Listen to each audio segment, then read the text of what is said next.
Alright, welcome back to another video. So today's video, I'm going to be showing you how to install this new wireless or wired gate opener intercom system.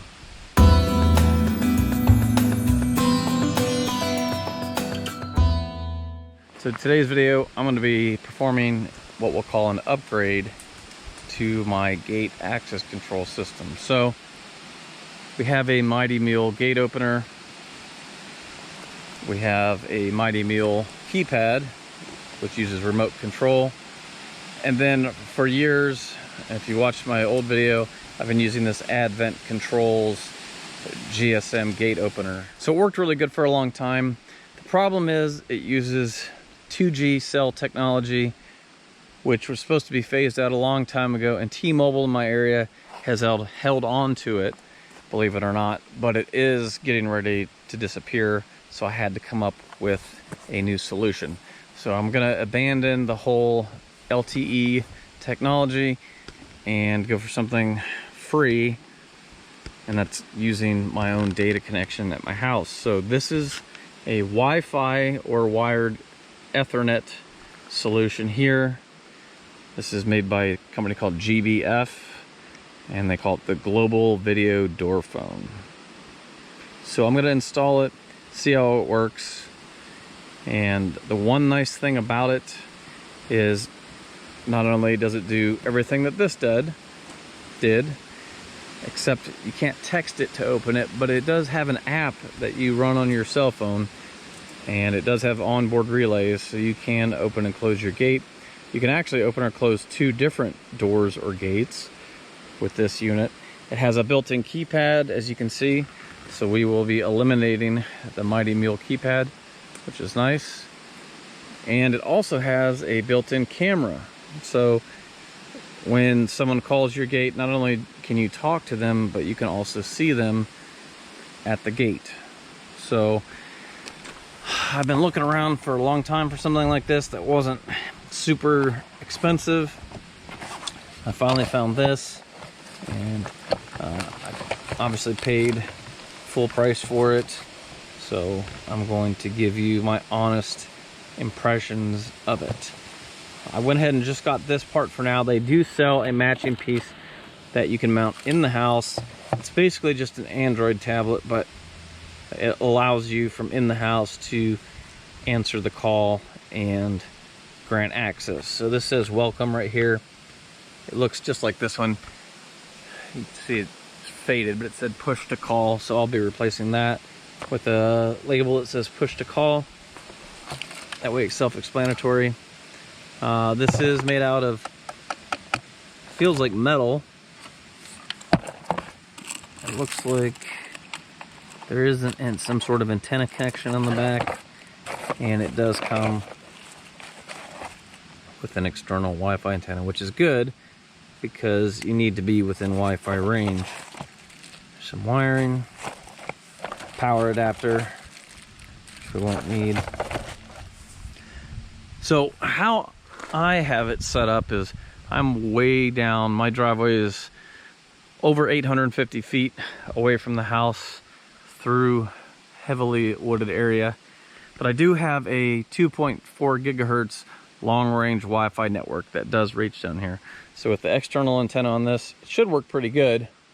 I've already used a Wi-Fi camera down here that works pretty well, and it does not have an external antenna. So I'm hoping that this should work pretty good, but that's what we're gonna find out. So the way I had it set up, these two were mounted on this piece that was then mounted to this. I should be able to just do away with this and mount the new part directly to the pole here. I do have 12 volt wiring and my relay wires that run under the driveway over to the gate opener over there. That should be all I need.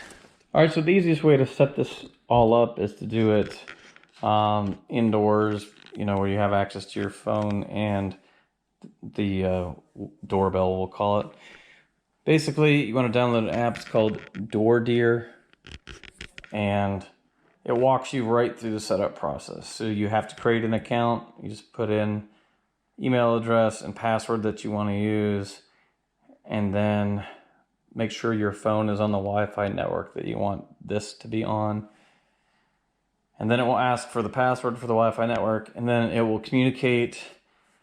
I think it just uses audio to transfer the information to this, because my phone is making some high-pitched noises, and then this became programmed.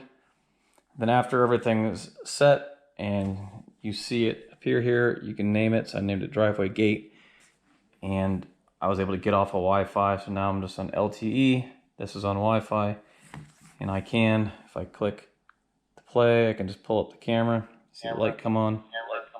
If I want to talk, there's a press to talk button. Test 1, 2, 3. Test 1, 2, 3. Application completely. And then I will press the push to call button, and we'll see what happens.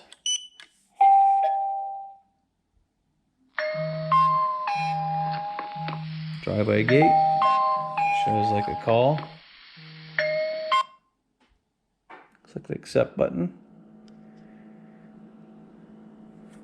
So it says press to talk. Can I help you?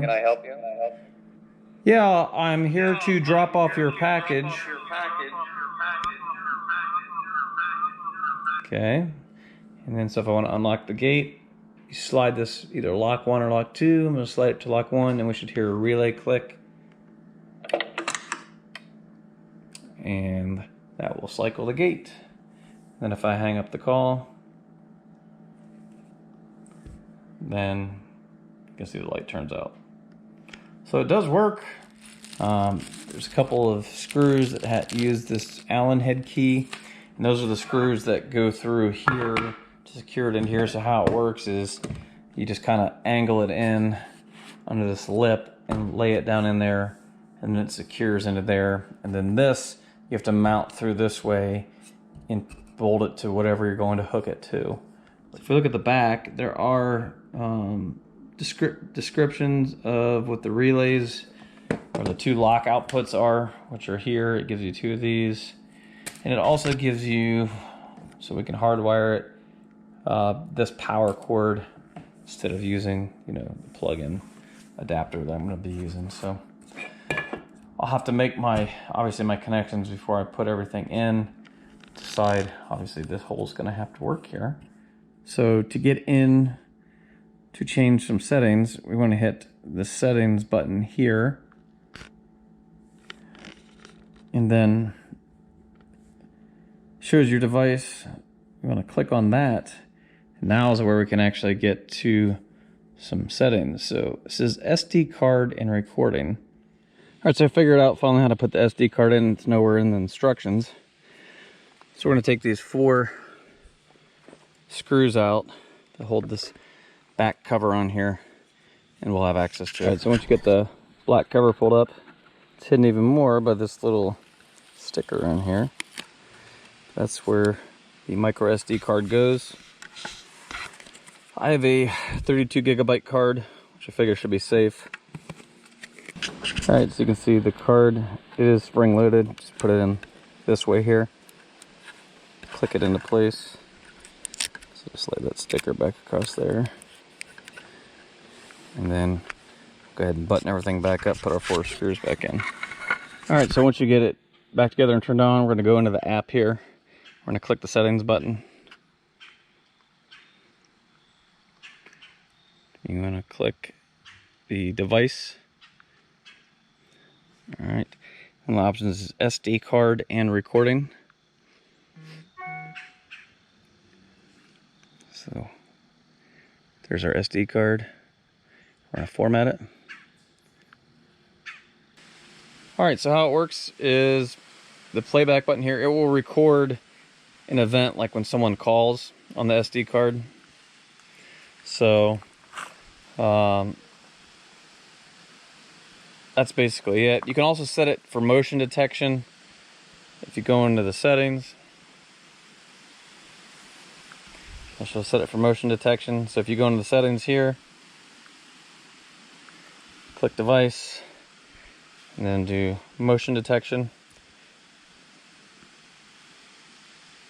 I'm trying to make it so you can see this.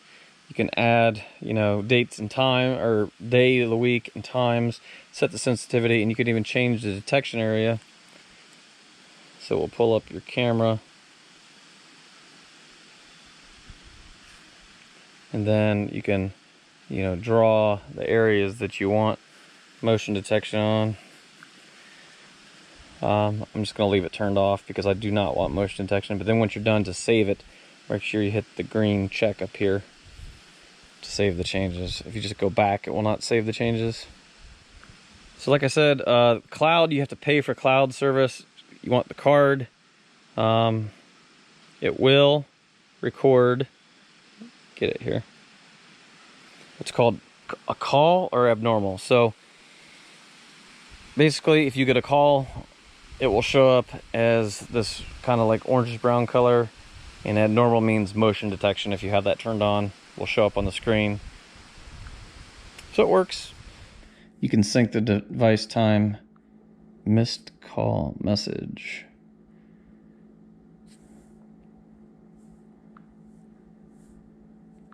Sorry, no one is available to answer your call right now.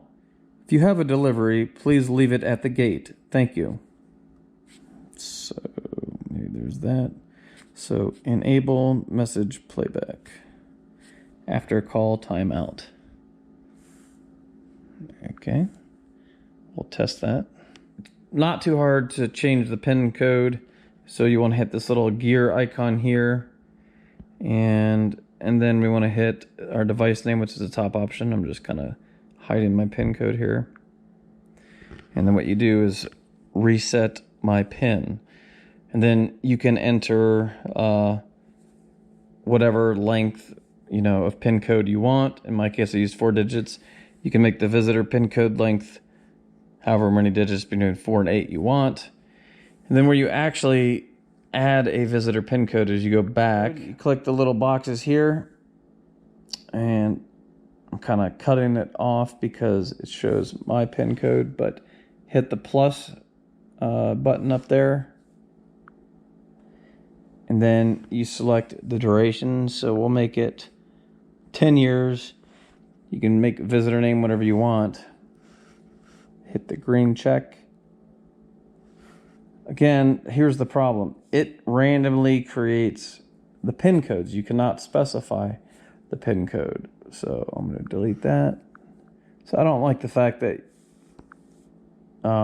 you can't specify the PIN number.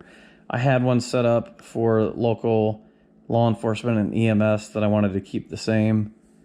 So now I'm going to have to call them, have them update their records with a new PIN code, which is really annoying. So to enter the PIN number, you have to enter star, then the PIN number, then star. And I'm not sure why that is. That's actually pretty annoying. So if I hit star, my PIN number, and then hit star, you can hear it make the sound and you hear the relay cycle. So that's how you actually get it to open. So getting ready to go install it, try it out. It's kind of neat. It has some features that work okay. It says it has these missed call messages though. Like, so if someone calls, they get your message and you don't actually talk to them, it says that there's a missed call message. And when you click on it, it just looks like it's loading for a long time. And then there's a black screen and nothing there. So I'm not sure if it's supposed to record a video or audio message, but nothing actually happens.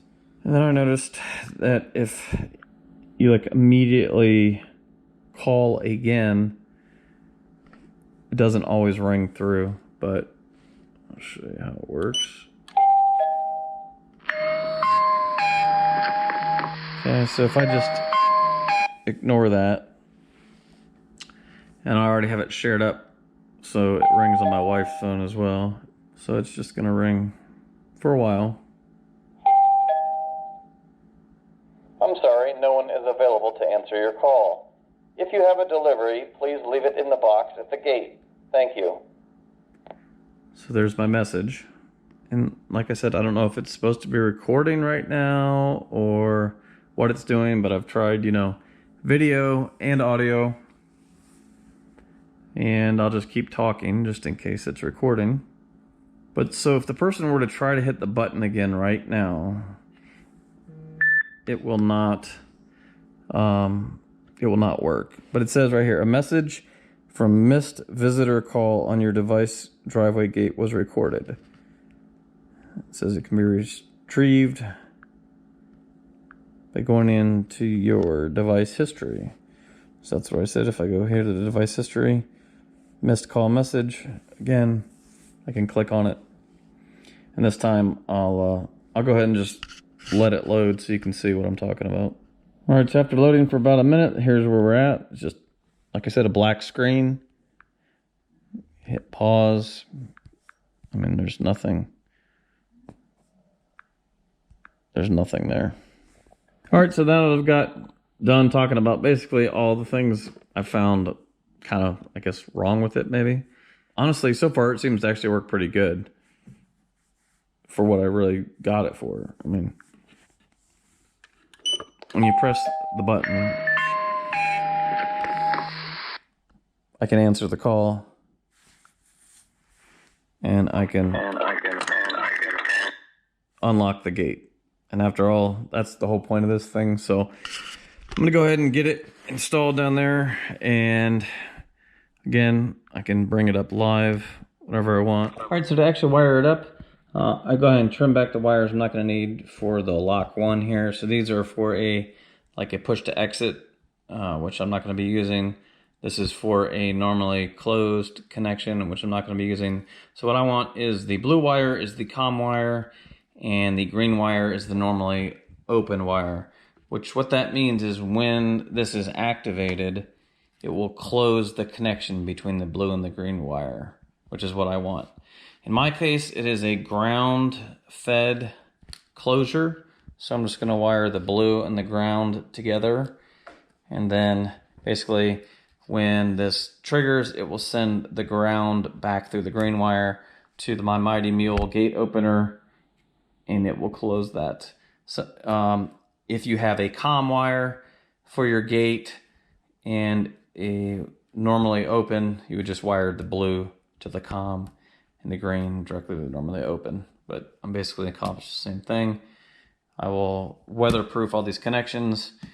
Obviously we have our separate 12-volt power and ground, and everything will get plugged in, and then it runs down through this hole here. So they do give you a gasket to mount between whatever pole you have, a little wire pass through, and then I'll have to use some nuts and bolts to bolt it to the plate on the pole.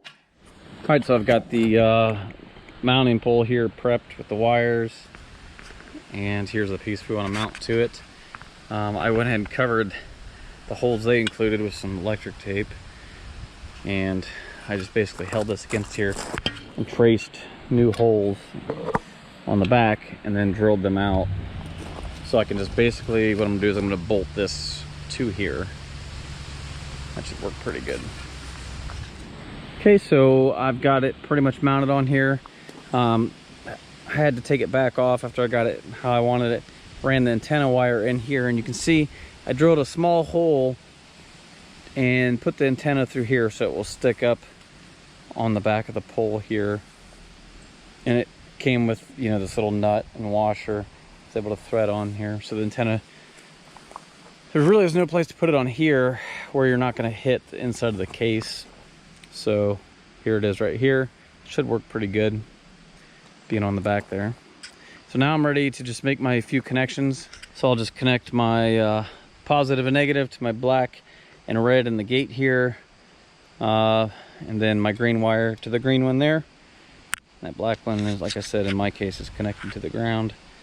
You might have, you know, 4 wires, and then you would just connect your, you know, depending on how your gate's wired, to make the trigger.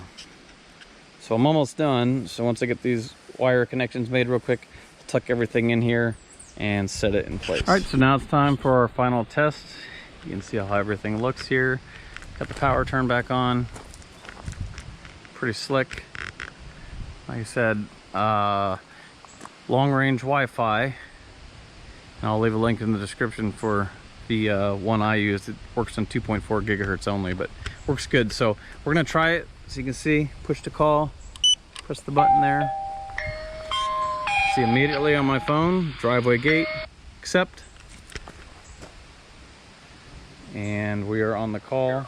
What's going on? What's going on? How can I help How you? can I help you? Okay. And then if I want to open, or in this case close the gate, I just swipe this button here. You can see immediately closes the gate. In my case, I can cycle it, stop it, open it back up. All right, so I'll probably come down, just put just a little bit of silicone around the base of this, just so no water creeps in there. Maybe just around the edges here. We'll see how it stands up to the weather. It does take a beating down here. It is in there about as tight as it gets. You could seal this here, but then it would make it, you know, pretty hard to get out. So let me take off the little camera protection piece here. So yeah, there it is. It works pretty good. If you have any questions, leave a comment. Like I said, there's a few, you know, cons, a few things that don't seem to work. I don't know if it's just because it's a generic application that's meant to work with different products. Maybe that's the reason why. But I'll be sure to follow up if I have any problems with it. If you would like to purchase this, there'll be a link in the description where you can buy it. And if you have any questions, like I said, leave them in the comments. Till next time, we'll see you later, and thanks for watching.